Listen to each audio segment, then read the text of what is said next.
ท่านเหล็กไหลศรีวิไลลงเคลื่อนไหวสุกยุเวียงงานโยธาอยู่แขวงไซสมบูรณ์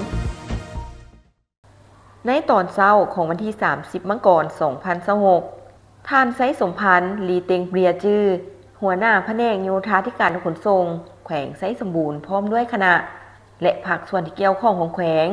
ได้ต้อนรับท่านเหล็กไหลศรีวิไลรัฐมนตรีกระทรวงโยธาธิการขนส่งพร้อมด้วยคณะ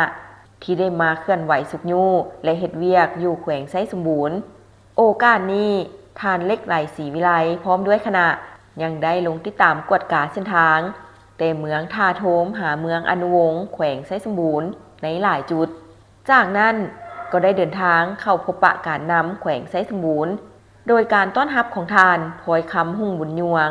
เลขาคณะบริหารงานพรรคแขวงไซสมบูรณ์พร้อมด้วยคณะโอกาสนี้ท่านเหล็กไหลศรีวิไลได้แจ้งจุดประสงค์ของการลงมาเคลื่อนไหวสุกยู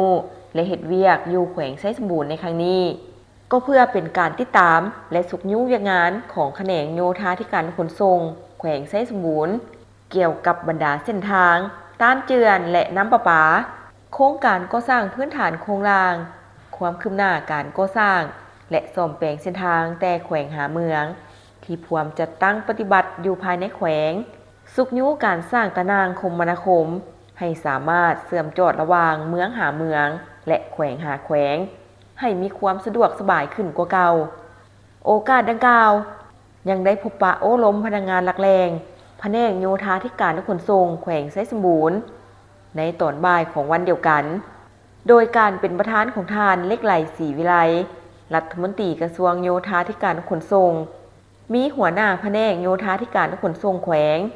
หัวหน้าห้องการกระทรวงหัวหน้ากรมห้องกรมตลอดฮอดพนักงานหลักแรงขันแขวงขันเมืองหาเมืองเข้าร่วมโอกาสนี้ท่านไซสมพันธ์ลีเต็งเบียจื้อได้ให้รู้ว่าปัจจุบันระบบตะนางเส้นทางทั่วแขวงไซสมบูรณ์รวมมีความยาวทั้งหมด 1,400 กว่ากิโลเมตรเทียบใส่ปี